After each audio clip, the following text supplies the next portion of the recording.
Welcome to this month's Pre-Sale Pulse trending topic. Today we're tackling the complexity of housing affordability. In our newswire, we've released a series of articles discussing what informs affordability and what are some of the greatest challenges we are faced with. Now, joining me today is none other than Suzana Goncalves, who approaches housing affordability with compassion and a visionary mindset, and Brittany Reimer, whose broad perspective will shed light on the larger context of housing affordability. So let's dive into uncovering some deeper insights, recommendations, and let's offer a bit of a global perspective about the pressing issue. I have a recommendation. Move to the Fraser Valley. Well, when we look at the data, Fraser Valley is an option for sure, but it's clear that housing affordability, which has long been an issue in Vancouver, has really only gotten worse. The price to income ratio for housing has risen significantly, making it harder for households to purchase homes within a reasonable time frame. Rent affordability, as we know, is also a big struggle, and people are struggling to meet the 30% threshold of their gross income. Right. No doubt supply and demand dynamics continue to play a crucial role in affordability, and Vancouver has consistently fallen short here.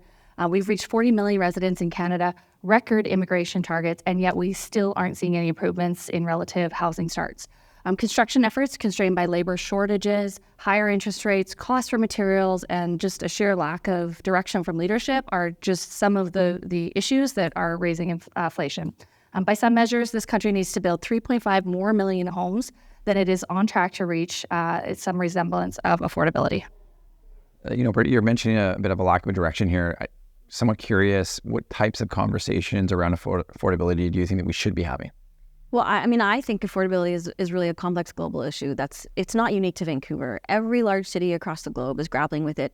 According to a recent study, overwhelming 90% of cities worldwide are deemed to have unaffordable pricing when average house prices were compared to average household income. Now, this problem is even more severe in hub cities like Vancouver, New York, London, due to the extreme disparity between housing prices and income. So in Vancouver, for instance, the median benchmark price for a single-family home is essentially $2 million. Stark contrast to other cities where unaffordability might actually be associated with housing prices of over $400,000, but the conversation is essentially the same. Yeah, if we're hearing you correctly, Suze, you're saying that housing affordability term is a catch-all, and we need to find nuanced definitions tailored specifically to our local conditions. Yeah, exactly. The conversation must begin with a new definition of affordability, namely who should be entitled to own property, what kind of property, and under what circumstances. What are we searching for? We need a realistic marker to, I think, measure against, something nobody is currently doing. We have to ask ourselves, what are we actually striving for in terms of housing affordability? The CMHC says it's a home for everybody that suits their needs.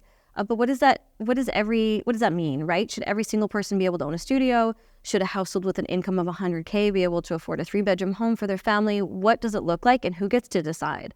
Well, I think it's no doubt just a difficult conversation, right? It's a tough question. Once we're able to parse that out, though, what are the levers that you think we should be pulling on to fix it? Yeah, I can imagine there's no magic bullet here. Ultimately, the key is addressing this crisis is not implementing 1, 2, 3, or 4 or 5 strategies. It really requires a comprehensive approach that might be 25 strategies really tailored into one. Yeah, I think, one thing that we have to continue to see is obviously the upzoning of single family, and especially in landlocked areas like we're in now. We need a greater variety of housing options and more density. We're starting to see a shift here, but certainly not quickly enough and not high density enough. It is encouraging to see also places like Montreal with more low density housing options like multiplexes, townhomes, low rises, and close to the core as well. These housing types provide opportunities for a wider variety of builders that can help address affordability challenges, not to mention it improves the vibrancy of the neighborhood when you have a variability in housing types as well. What do you think, Ray? I think it's difficult, right? Part of it is, do we have clear path on vision, right? And then what are the targets? What are the deliverables that we're attempting to pursue? And then how good of a job are we doing in communicating whether or not we are achieving or unfortunately underachieving in those moments? And I think right now where we get lost is that middle ground of feeling like there's a significant lack of clarity, there's a lack of definition, and then as a result of that, we shouldn't be surprised maybe a lack of progress. Yeah. And I'm having this conversation every day right now during coffees and lunches. The high municipal fees associated with housing are significantly inflating the cost of homes for our development partners, and then in turn, home buyers, making them even more unaffordable. Per a recent study, CMHC municipal fees actually account for as much as 24% of a typical unit's cost. That is a lot. That is a cost that gets passed right along to those home buyers. And so there is more that municipalities can be doing to curb some of these costs. The interesting part about it is that we have housing initiatives that are set federally, to some degree provincially, and then based off of municipalities' direction. And what's happening, though, is that at the same course that we're setting and trying to define what affordability could look like, the progress that we're trying to make in these marketplaces, what's happening is that many different municipalities are actually working against the provincial and the federal vision.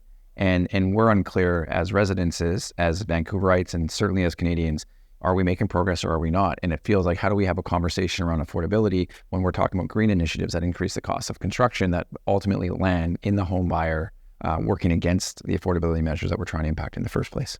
Step code is a hot topic right now. And construction prices, what we do know, are going to set the value levels that'll be offering supply into the market over the next 4 to 5 years, right? And if we see escalation of construction prices from step code changes, what we do know is that that's ultimately coming out of the pockets of home buyers, which are already being, I think, targeted to some degree from the Bank of Canada in terms of interest rates. And so what is what, right? And who is actually responsible for driving us forward on affordability, as opposed to saying, well, that's a federal issue, or that's a provincial issue, or that's a municipal issue.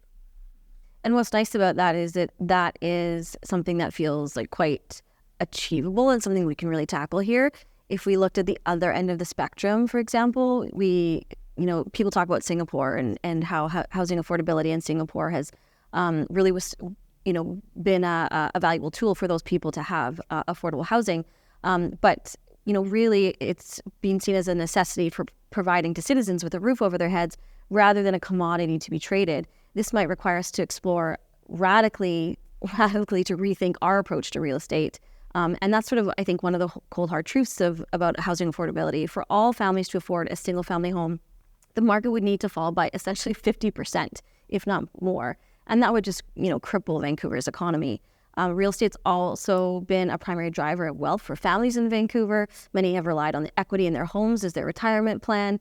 And so taking a model like Singapore, for example, is just a completely different approach on the very other end of the spectrum that I'm not quite sure that we've got the stomach to really handle. Yeah, I mean, the dream of a single family home in Vancouver is somewhat becoming a myth now, right? We have to really get real about the needs that we're aiming for here. We need concrete goalposts that better define what we're actually chasing, right? You mentioned this earlier, knowing what we want, vibrant communities with lifestyle stages and employment opportunities represented in all of that. That is just a lot to take on, right? And I think that we could probably break this topic up into so many different segments and have hours of content that fall out of it. I think maybe let's spend a little bit of time before we wrap this up, though, talking about some of the interesting policies and solutions that we're thinking about and seeing in other places around the world, other than Singapore, for example. Yeah, I mean, obviously we just touched on them. They've got individuals with a 99-year lease below market value. Selling on that property is highly restricted to reduce profiteering, but it can happen over a 5-year cycle. Nearly 4 in 5 Singaporeans live in public sector housing, according to the stats, and so that's definitely one approach we can take. Perhaps something a little bit more palatable, though, is areas like Berlin and Germany. Governments at the local level have started responding by upzoning single-family areas in order to allow for construction of up to several units per lot. These kinds of policies also promote social inclusion. What German and Swiss housing policies to some extent do to ensure they provide subsidies to guarantee a reliable flow of low-cost rental housing into the system, and they have seen a little bit of success there, and we're starting to do that here, but I think we need a lot more of that. And no question, or maybe a good one for me, is Austria, right? One of the best housing systems, potentially globally, the capital and the most popular city, Vienna. It holds one of the world's strongest social housing portfolios and systems. It's supply-side subsidization that only helps the lowest income families. Housing costs in Vienna has remained around 25% of their income, and they have regularly been able to avoid that housing price inflation that we're seeing run rampant in parts of the United States and certainly in Canada. Sweden, Norway, and Denmark also have extensive co-ownership, whereby individuals own, use, and control their own dwellings, but shared spaces and property are owned jointly and managed collectively with neighboring members. We're part of a cooperative, which also improves affordability, and they've seen some success there as well. I think it's a shift in culture, though, fundamentally, right? The mindset is different. They look at housing not as a way to grow net worth or wealth. It's seen as a way of truly supplying housing to those that need it at an affordable level. And they look to other endeavors in order to build their net worths. And I think that cultural shift that Canadians and maybe different parts of North America need to go through is probably going to be one of the biggest changes that we really have to tackle. So maybe not focusing the conversation around home ownership and maybe focusing it around housing of any form, which means that a departure from the high target rate that we've typically always have had, where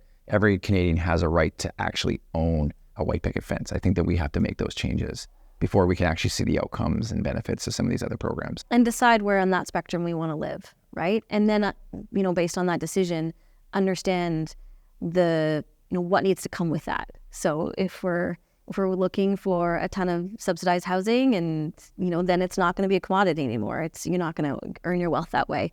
But if we're sort of more keen to stick with something similar to what we have now, then I think we're going to continue to also talk about affordability. Because as long as renters feel like they are second-class citizens, and as long as the rest of Canadians think of rental as a second-class citizen position, I think that we're in a tough goal forward when it comes to housing affordability. So just taking us back to home here, Premier David Eby has released his Homes for People Action Plan. This is a comprehensive strategy for tackling housing affordability and supply issues, focusing on the 4 priorities of unlocking more homes, faster delivery, better and more affordable homes, and helping those with the greatest in needs by creating a housing market for people instead of speculators. Yeah, that's right, Britt. Of course, the results of that cannot yet be seen. We're very early on, right? And to be determined whether it's a driver. But I think rest assured that we're going to be watching this and actively supporting our development clients. Maybe we'll do an episode on Homes for People report card next year. What would be fantastic is us to be able to sit around this table and actually celebrate some of the achievements, right? Setting targets and then actually nailing them, right? I think that continues to happen. Because if you think about it, it's actually a fairly straightforward problem with a fairly straightforward solution. We just have to build more homes. We have to unlock more density. We have to provide more opportunity for people to be able to purchase or to rent. And we have to maybe support a wider, diverse group of individuals in terms of what that actually means from a financial standpoint. And for us as Vancouverites, I think that we have to get this right. And I think that the opportunity over the next year, especially as we have new mayors like Ken that come in with a lot of energy, trying to make Vancouver great again, right? Trying to do its very best to bring it back alive. I think it would be short-sighted for us not to think about how housing can be a big part of that. Yeah, we actually just talked about this in the Fraser Valley edition of the Pre-Sale Pulse. There was 2 concrete launches in the last year in Surrey. And I was just talking about this at lunch. I think maybe 3 or less between Langley Township and downtown Langley for wood frame buildings. That's just not enough inventory. There is not enough homes to be in market right now, especially with all the influx of immigration we have.